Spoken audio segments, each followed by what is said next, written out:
get started.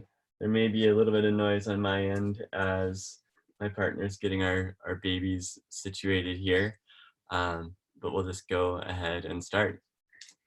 So I'm Galen Armstrong. I'm the Western Canada organizer with For Our Kids, and I'm talking to you today from our home on Vancouver Island in British Columbia, just west of Duncan on Cowichan territories.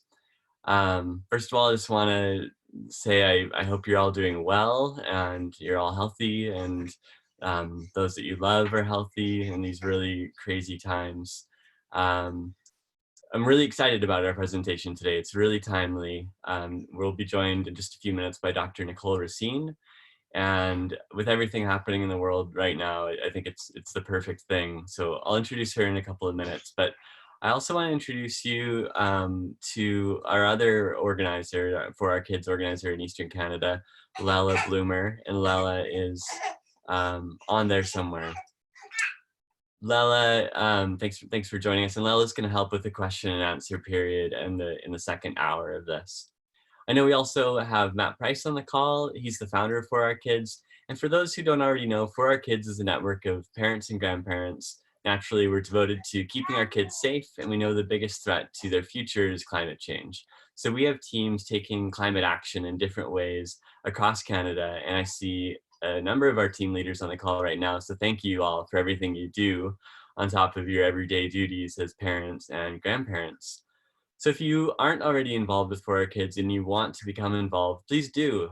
You can go to forourkids.ca and you can sign up there, or you can just send us a message on social media. Also, if you haven't already located it, I want you to find your chat box. So a bunch of you have. I see you chatting in there already. For most of you, it'll be over on the right-hand side of your screen if you're using a computer. And you'll see a message from me and then a bunch of other messages from people in all over the place. We have people in BC and Alberta and Ontario on the call so far. And so then during Dr. Racine's presentation, go ahead and ask any questions that you have there in the chat box, and then we'll get to them in the second half. But for now, just tell us where you are and how you're doing today. We're going to have another one of these sessions in 3 weeks. So on April 17th, that's a Friday, same day, same time. And I hear more babies on the call. Welcome to all children and babies. We haven't decided what the topic will be on April 17th, and so we're looking for input from you. So please, you can put it in the chat box or send us an email or message on social media. What do you want to be hearing about and discussing in these times? Normally, we're all about climate change. Right now, we're talking about climate change still, but it's all within the context of this other crisis that's happening. So that's about it for housekeeping. So I just want to introduce you to today's presenter, Dr. Nicole Racine. As parents, we have to figure out how to talk to our kids about a bunch of different subjects, difficult subjects, and climate change is one of them. But of course, with the COVID crisis right now, we have to deal with that. Dr. Racine recently wrote a widely read article, you might have seen it, about how to talk to kids about the COVID-19 pandemic. And even though my babies sitting next to me over here with my partner are still babies, I know that I'll be having these conversations with them soon. And I know that they're already impacted by the stress of what's going on. So I found Dr. Racine's article really useful, and I'm really looking forward to what she has to say today. Dr. Racine is a child psychologist and a research fellow at the University of Calgary. Her research examines how child adversity influences health and well-being and what promotes resilience after adverse experiences. In her clinic practice, she works with children, youth, and their families to promote mental health and well-being. She currently lives in Calgary with her partner and her young toddler, where she enjoys taking in mountain air whenever she can. So Dr. Racine, I will unmute you if you haven't already unmuted yourself, and I'll turn it over to you. Thank you so much for being with us today. Okay, so I think I am unmuted. Yes? You are, thank you. Okay, good. So thank you for that introduction, and thank you to Lela and Galen for organizing this, and for all of you for being here today.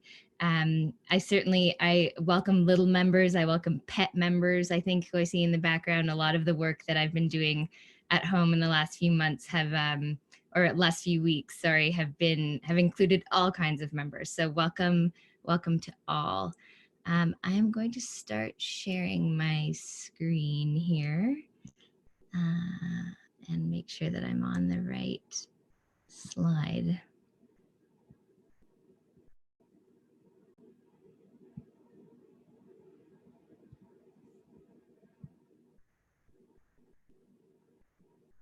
Okay.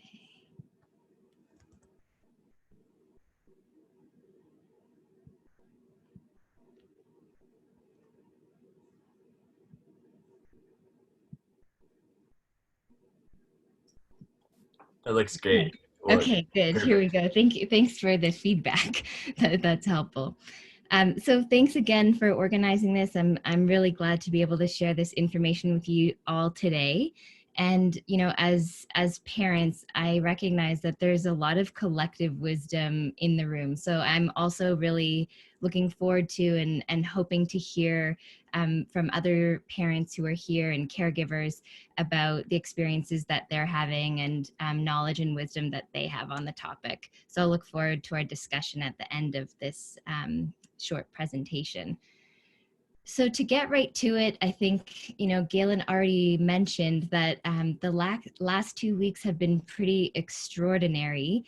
Certainly, COVID-19 is something that's been on our horizon for a couple of months, but I think most of us have felt some of these impacts more significantly in the last 2 weeks. And a lot of this has been precipitated by school and childcare closures, reduced social interaction because of social distancing or isolation, financial stress across the country. There have been lots of layoffs and lots of people who are losing employment. And all of this is leading to disruptions in our routine, unpredictability, fear, and anxiety. And these are all things that are challenging to deal with. And so what I'm hoping to do today is talk a little bit about stress, how stress can present in our infants and young children. But I want to spend most of the time talking about strategies for promoting coping and resilience in kids, because certainly, as parents who are all invested and interested in climate change, we know that these types of big disruptions are not isolated events, and certainly are things that we may be seeing more of in future. So I think it's important to be aware of how we can promote resilience and well-being in children. And of course, the main way to do that is by managing stress and promoting well-being in ourselves as parents and as caregivers. So I'll touch a little bit on that too. So what is stress? The science of stress tells us that stress is when the perceived demands of a situation, or the actual demands, outweigh the resources that we weigh or that we see ourselves as having in a certain situation. And so although stress it's often not pleasant to experience, it is telling us something. It's telling us two things. One, if possible, we need to try to reduce the demands that we're experiencing.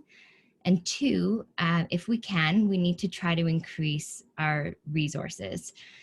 And so there are some demands we can't decrease. So for example, the pandemic that's happening, decreasing demands related to that feel very out of our control. But there are demands that are more within our control that we can reduce. So say, for example, the expectations that we have of ourselves, or division of labor within our households. And then resources, I'm largely referring to social and relational resources. So as much as possible, if we can increase these, we know that this can help with stress.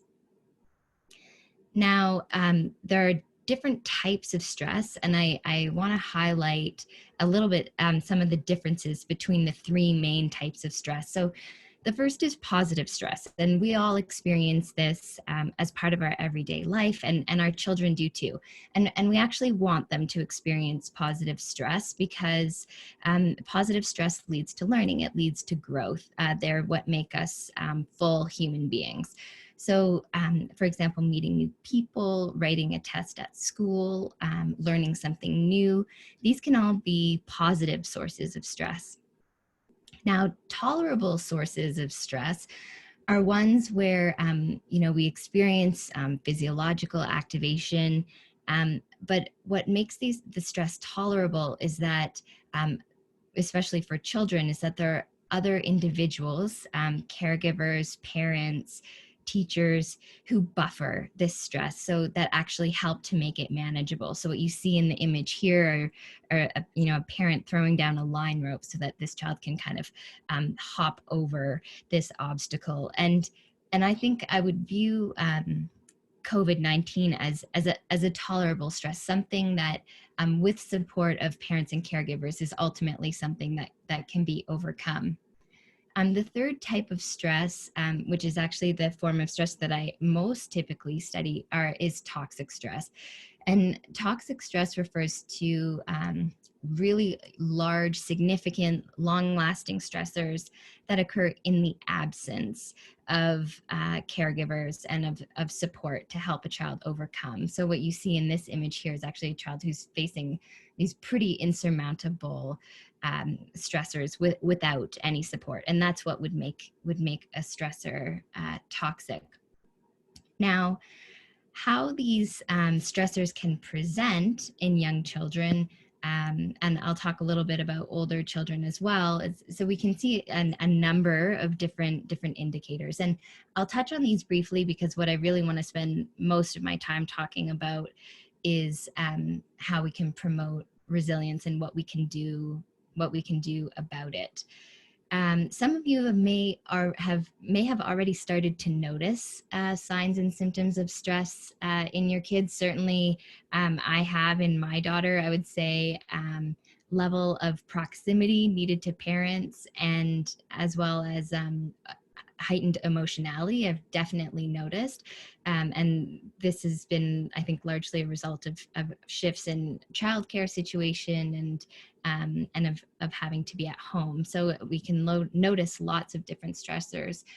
But in young children under the age of 5, we might see disruptions in their sleep or bad dreams, an increased need for closeness to parent, fear of being alone or repetitive play, maybe an increase in anger or aggressiveness, being more sensitive or more easily upset, or maybe regressions. So things like, wanting, the previously child wasn't using a bottle, wanting one, or using baby talk, things like that. In children who are school aged, so 6 to 12, sometimes we might see them being more irritable or upset, shifts in their sleeping, maybe complaints about physical symptoms like headaches or stomach aches, maybe withdrawing from parents or peers or siblings. And again, a little more emotionality or sensitiveness. And as I'm going through these, I'm like, I think I'm experiencing a lot of these too, and I'm sure many adults would say that they are also. And then in teens, I would say that a major addition might be decreases in energy, isolating from self, as well as withdrawal. So I only bring these up because it can be helpful to notice some of these things, and also helpful to normalize that. I think if we are seeing behaviors, reactions, or communications about things that we wouldn't typically see, or you might think, oh, this is really uncharacteristic of my child, given the pretty significant changes in their lives that have occurred in the last 2 weeks, that is to be expected and would be very much what we might expect to see. Now, the reality is we know we can experience these symptoms, and we can experience unpredictable events like things like COVID-19. But across history and across time, what we know is that humans have an incredible ability to adapt. And we have an incredible ability to bounce back despite having experienced adversity and difficulties. And oftentimes when people hear the word resilience, they think about a trait. So they think about something that might be intrinsic to an individual. So we'd say like, oh, wow, that's a resilient person. And one of my favorite theorists who studies resilience, Anne Maston, she actually says that resilience is the capacity of an individual to adapt to their challenges based on their connections to other people and systems around them. So resilience isn't really about something that an individual possesses, but rather it is the ability of systems to rally around people and support them in order to adapt and do well in face of adversity. So as parents and caregivers and grandparents, this is our role, right? We're part of that system, and we are those people for our children.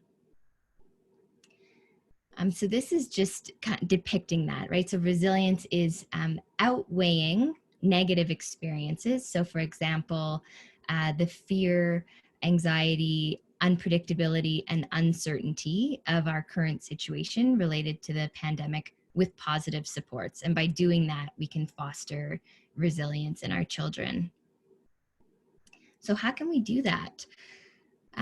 So these are a few ideas. I'm really looking forward to hearing what other people's ideas are as well. But certainly with shifts in some of the behaviors our kids are presenting with, or perhaps some of the feelings and emotions that they're sharing with us, we know this requires increased patience and tolerance and understanding of the fact that they're going through uncertain times and they have experienced a lot of changes. Being a good source of distraction, engaging with them in calming activities like reading books, going outside for walks, playing, and I'll show a video in a few moments that highlights a little bit of that. Having supportive discussions, so we know that initially validating how a child feels, providing emotional support, so that might be like reassurance or a hug, and then helping them to organize their feelings and helping them to devise a plan of how they might respond, the things that they can actively do, because kids do really well when they feel like they're involved and they have a little job. I recommend reducing media exposure. There's a lot of information in the media, and especially for younger children, it's hard for them to make sense of that. And whether or not they have the developmental capacity to understand whether or not what's included there, I think is up for debate. And then maintaining your daily routines and structure as much as possible. And this can be hard when routines at home have been kind of thrown upside down with kids being home, especially multiple children being home. But as much as possible, even making a new routine, making a new list of how things are going to go, and then sticking to that can be really helpful, because kids do well when they know what to predict or what might be coming next.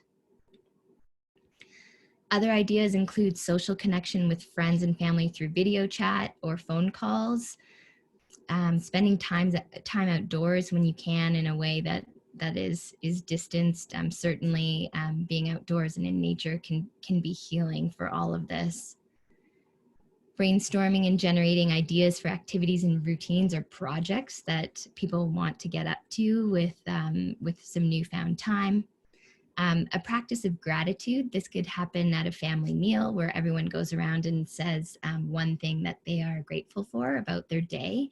And this can really help to foster a sense of well-being.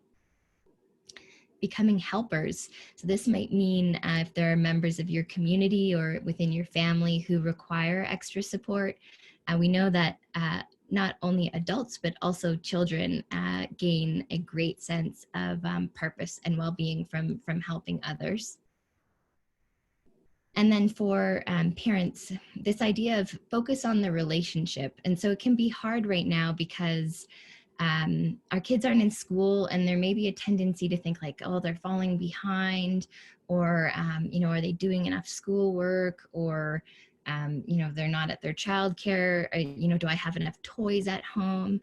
And this is just to say, you are enough. The relationship is enough, and it is the primary vehicle and mechanism by which kids demonstrate resilience. And so I think if you can focus on that, that is more than enough. I'm going to play a short video that's from the Alberta Family Wellness Initiative, and it talks about serve and return interactions. Some people may have heard of this term before. The goal of showing this video is just to highlight how important parent-child interactions are for brain development and for building resilience.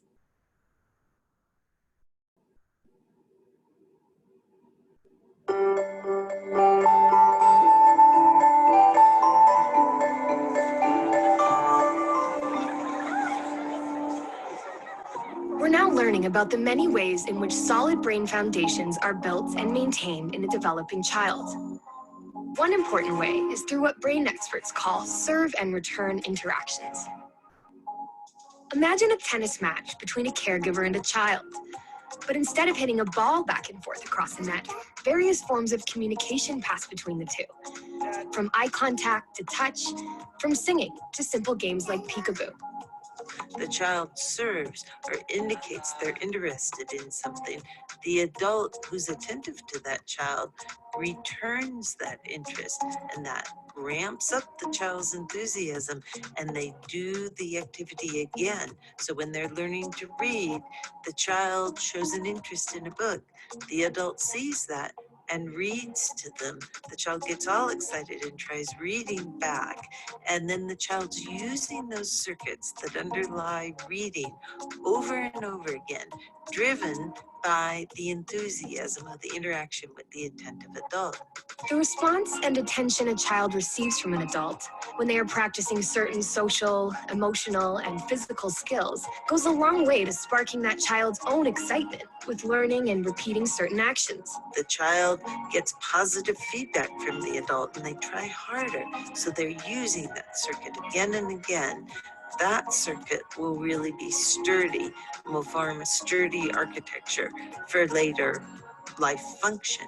In order to build these sturdy circuits in a developing brain, it's crucial for caregivers to actively engage with the child. Prolonged passive activities, such as leaving the child alone in front of a television or merely holding the child without eye contact, will not build solid brain architecture. Without serve and return attentive adult interactions, the child's much less likely to undertake a lot of these activities, and their brain won't develop as well. Serve and return interactions, repeated throughout a young person's developing years, are the bricks that build a healthy foundation for all future development.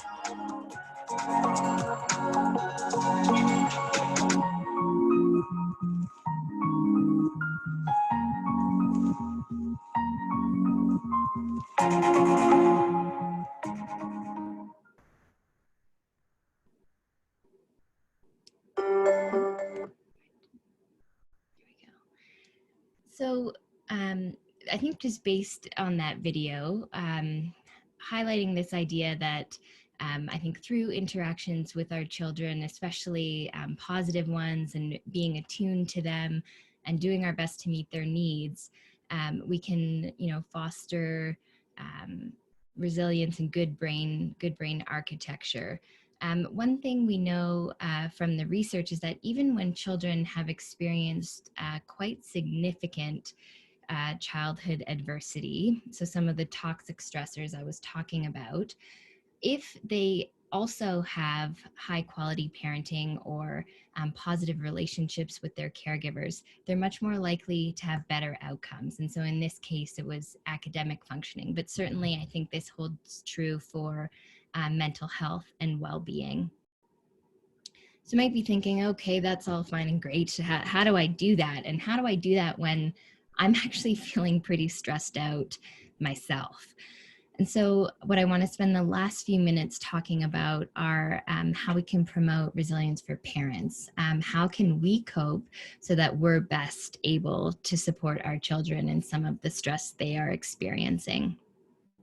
So there are a few main ways. The first is social support. And this is one that in my own research and the research of others, time and time again, comes up as one of the most significant buffers when people are experiencing a hard time. And certainly during H1N1, there were some studies that showed that people who had adequate social support had much better mental health, even if they were experiencing social isolation. And so I can't highlight enough how important it is to both be an agent of social support for others and to seek out social support, I think, especially if you're finding yourself feeling more stressed than usual. A second, and you're like, yeah, great, Nicole, this isn't rocket science, but time for yourself. And it can be hard to carve that out. And I'm not talking about an extended weekend away. I'm talking about, a 5-minute tea where you take some time just to take a few deep breaths. This might be some time alone by yourself in the morning before your kids have woken up, but just a marked time to have some time to yourself. For adults, maintaining routines can be helpful, and especially with being at home with children or trying to work from home, this can be challenging. And so maintaining as much as possible, say, exercise routines that you had, or specific meal times, things like that. I would say, especially in the last 2 weeks, self-compassion is a really important one. The reality is we just need to be good enough parents.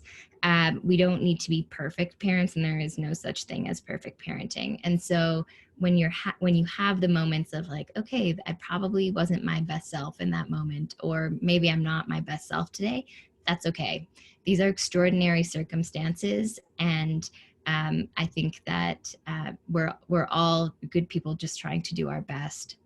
And then the more that we can have realistic goals for ourselves and realistic expectations of what we might accomplish or what we're able to do, the better we're going to feel when we do, in fact, achieve those. And so I think each day being realistic with ourselves and realistic about the demands and resources that are available will set us up ultimately for success.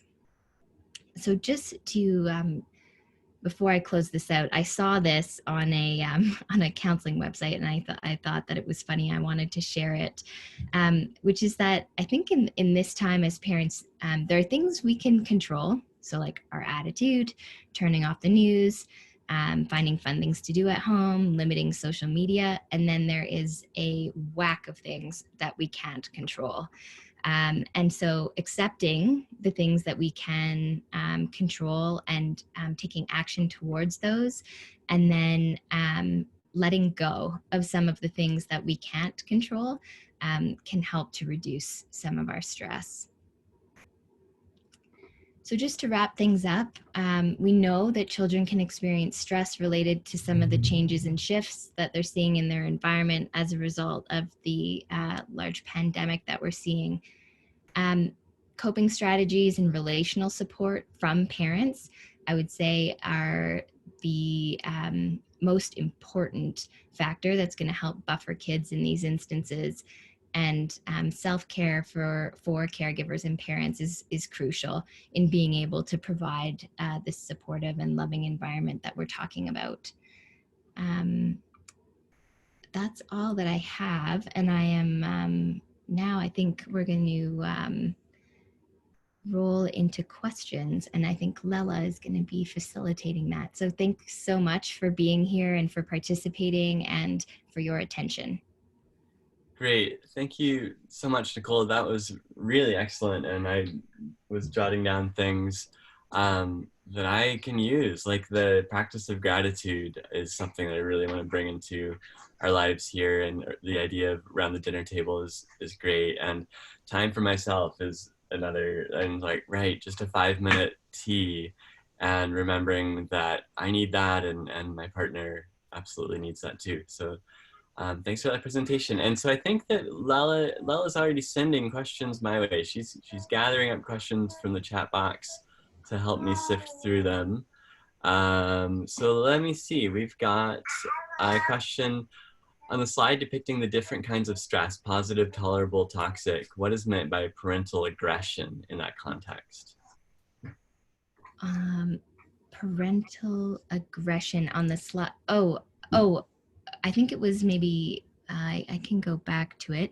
Might have actually been parental addiction. And maybe it wasn't that, it was, yeah, it's parental addiction. So we know that if children are exposed to situations where there are quite extreme levels of substance use difficulties, that in those cases, if their physical and emotional needs aren't being met, that can be very stressful. And it would only be considered a toxic stressor if there weren't other relational buffers in that environment. Gotcha, thank you. There's a question about, it says, ideas for getting eye contact with my 5-year-old. How do you make eye contact with a 5-year-old? Yeah, that is a great question, and it's especially for really busy kids, that can be hard, and so sometimes catching them in a moment where they're in a place where they are calm and relaxed. Sometimes that can actually be before bedtime. I find to be a good time to connect, but it can also be, if you're having a calm moment, reading on the couch. For making eye contact with kids, it's helpful to get down at their level, so that they're not having to kind of look up at you. So if you get down and you look at them and you talk in a calm voice and look them in the face, I find that can often be helpful. Some kids who struggle a bit more with that might actually need a prompt. So you can even say something like, like, oh, John, look at me, and look at them directly, if you feel like you need that prompt. Okay, there's the question that's just, can you go back to the last slide for a second? I suspect somebody would like a screenshot of that. Oh, sure. Now, the option would be, I know there's also a question of, are you able to send out the presentation? And if you are, then I can facilitate that happening. If you send it to me, I can send it out to all the registrants Yeah, here. I think I'm happy to do that. Okay. I'm happy to do that. So maybe if that person who asked that question is okay, then I don't need to figure out how to share my screen again. And I'll take this opportunity to let people know that this has been recorded and we'll be uploading it to, this is Yarrow, uploading it to the For Our Kids YouTube page. And that'll happen in the next few days. So I'm gonna punt it over to Lala, actually. Let's see. Lala, I think, has got a few more questions, but Lala, I've just got to unmute you here. And I see lots of sweet kiddos on the videos. Hi. Yeah, exactly. So, sure. Another question here, Nicole. Someone who works with at-risk youth, and they're wondering if you have any recommendations on how they can support them if they're not getting the serve and return and the attuned care that they need at home. So that you're saying this is someone who works with at-risk youth, and how do you support them and help them if they're not getting that type of those types of experiences at home? Yeah, and this can be really challenging because certainly we know there are lots of different factors that impact people's ability, right, to engage in these types of interactions, and oftentimes that has to do with experiences parents have had themselves. I would say, providing support to their caregivers as much as possible is important, but also these types of interactions don't need to come necessarily from a parent or caregiver directly. We know that there's research that shows that all it takes is a positive relationship with one safe, secure, supportive adult. That's what you need in life. And so that can be a coach, that can be a teacher, that can be a community worker. So as much as possible, I think if we can be those people for children, in our society, that's great, right? And so that might not always be our own child, right? They're all our kids. So how do we be those adults for children? And it sounds like if you work in an organization like the one that you're working in, that certainly that's what you're working towards. Right. So to follow up on that question, in light of the circumstance, I mean, they may not be able to access the youth that they usually work with, or that might be done differently. So what are some strategies they can use if they can't support them as they're used to doing? Mm-hmm. Yeah, and that certainly that's a huge challenge, and I've been hearing that a lot from people around the country. I know some organizations and agencies have shifted to offering, telehealth, or being able to interact with people like exactly in the way that we are. And so that's one option, or even if you're able to support the children's caregivers or the adults who are in their world, like over the phone, as much of that can happen remotely. And then, we're in the middle of pandemic and crisis right now, but what I think the broader message would be is that we need to engage in prevention, so that when these types of things happen again, we're supporting families and caregivers in our society as much as possible, so that they can do this important work. Okay. All right. Thanks. And then I encourage anyone on the call too, if you've got a follow-up to the question, or would like to pursue that a bit more, let me know. I'm going to move on now to a question about video chatting with grandparents. We live in the same city as grandparents, and our 3-year-old seems more confused that we can't see them. So is it doing them more harm than good to see them on the video chat and be confused about why they're there instead of in person? Yeah, and that's a great question.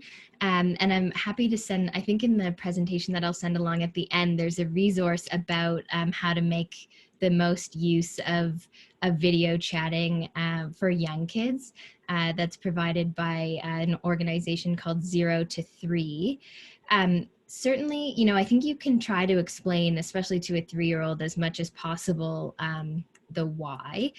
So that can be, we want to make sure that we can keep grandparents safe and healthy, and that we're safe and healthy, and so we can't see them right now. So that's kind of disappointing. But what we can do is, we can still see them through this video chat, and, why don't we read them our favorite book? Or why don't we, you can still play a game. And certainly my family is in Ontario and I'm here in Alberta.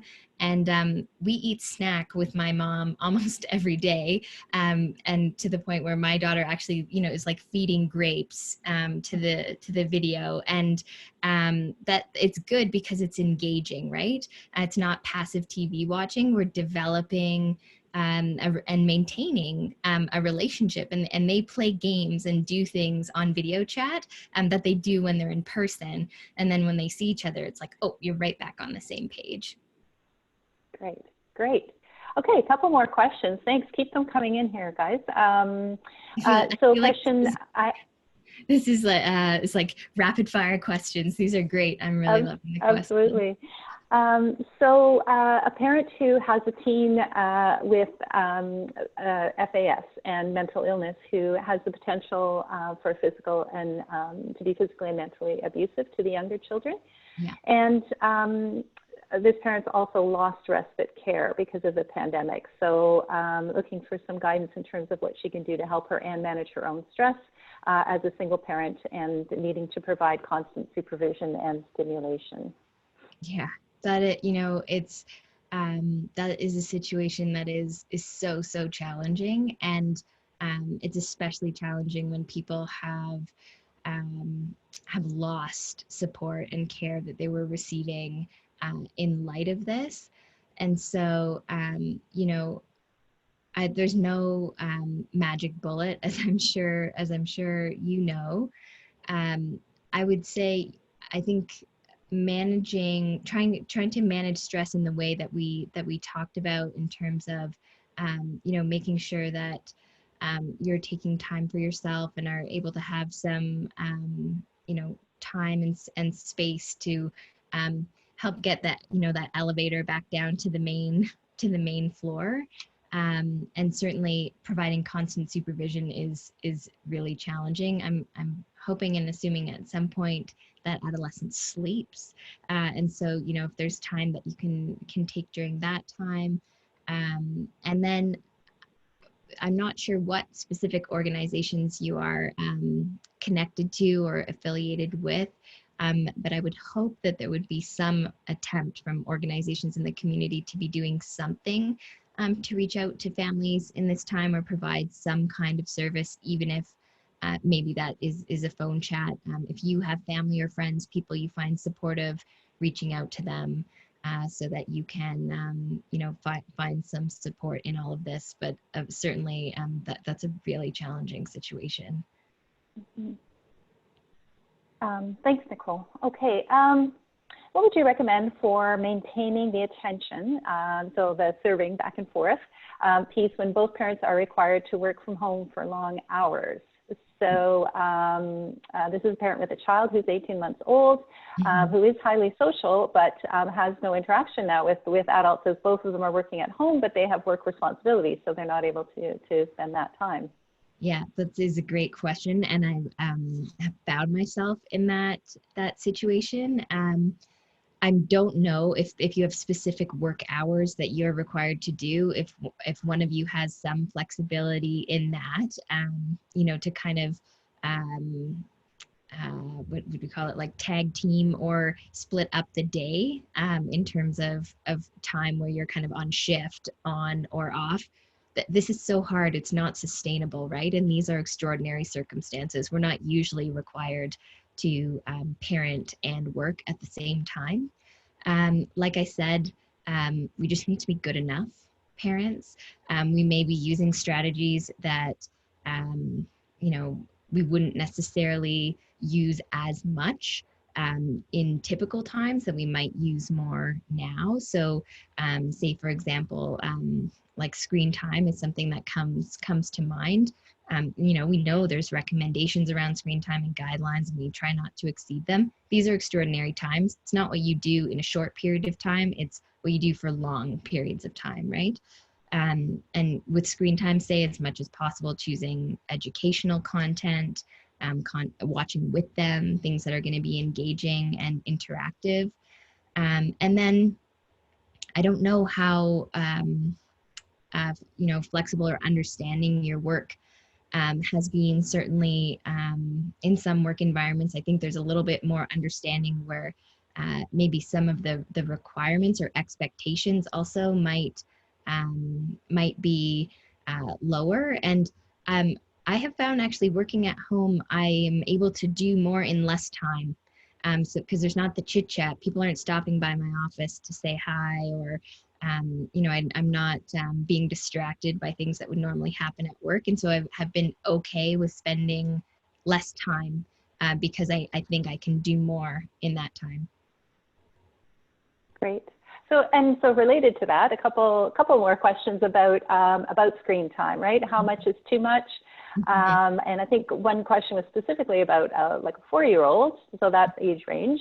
But for all the age ranges, like how much would be too much? And I see that there's some back and forth, which is great here between the participants, but ideas for other activities besides screen time. So I see there's some suggestions people are sharing, which is great. That's excellent. Like activities rotating, where they're doing TV time, reading, and then rotate that with like a lesson or a craft in a separate space, that kind of thing. So some great ideas coming in. But yeah, just generally, what would be some guidelines in terms of screen time? Yeah, so the Canadian Pediatric Society has guidelines. For under 18 months, the recommendation is actually no screen time, with the exception of video chat. And then older than that, it is 1 hour of high quality screen time per day. We know from research and studies we've done, Canadian children far exceed that. and typically. So we would expect in situations like this that probably, like there are guidelines and recommendations, and then there's kind of the reality of life. I think what participants are saying, which are, it's about what screen time's displacing, what isn't happening, right? And so I think we want to balance, interaction with parents, with siblings, playing outside, doing some reading, doing activities, and having a good balance of all of these things in the day. We also know for older kids, if they're doing school, that's all online. It's all computer based. And so, I think if you're engaging with screens in a way that's interactive, that's really different than passive. So like just sitting back and taking something in versus interacting, say, like in a physical activity game or something, or following a ballet class, that's on TV, something like that. That's different. Yeah. Right. Okay. And along the same vein still, we're talking about, parents. I've seen a couple of comments here from parents that are, even parents that might normally work from home, but this is different because of course the kids are there all the time. So as you were mentioning before, the routine is not the same. So for example, the comment that when the kids were in school, then when they got home, they were able to focus one-on-one time with that child or with their children. But now, since everyone is at home all the time, that doesn't happen. And so there's a feeling that one-on-one time is being compromised. So any ideas in terms of how can you maybe feel that you're still making that connection that you used to before with that one-on-one time, now that the routines are different? Shifted, yeah. And I would welcome parents who are on the call who have thoughts and ideas about this stuff to enter them also, because as I mentioned, there's so much collective wisdom in the room. And I hope that the message that people take away from all of this isn't that I think people should be doing 24/7 serve and return interactions with their kids while they're home with them and trying to work, because it's not possible. It is, I think, we need to try to be responsive to our kids most of the time, but these are unique circumstances, and I think that certainly, like when you're trying to do work, having them engaging in alternate activities, is certainly fine.